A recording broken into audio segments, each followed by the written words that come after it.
Harta kekayaan Erintuah Damanik Hakim Ketua vonis bebas Ronald Tanur bunuh pacar, tembus 8 miliar rupiah di tahun 2022. Mengintip harta kekayaan Erintuah Damanik, Ketua Hakim PN Surabaya yang memvonis bebas terdakwa Gregorius Ronald Tanur kasus tewasnya Dini Sera Afrianti, sang kekasih. Diketahui jika Gregorius Ronald Tanur divonis bebas oleh Majelis PN Surabaya yang dipimpin oleh Erintuah Damanik bersama anggotanya, Mengapul dan Heru Hanindiyo.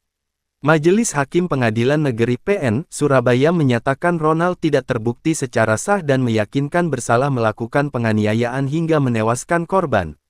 Dalam putusan sidang di Ruang Cakra PN Surabaya Rabu, tanggal 24 Juli tahun 2024 Erintuah Damanik menjatuhkan vonis kepada Gregorius Ronald Tanur.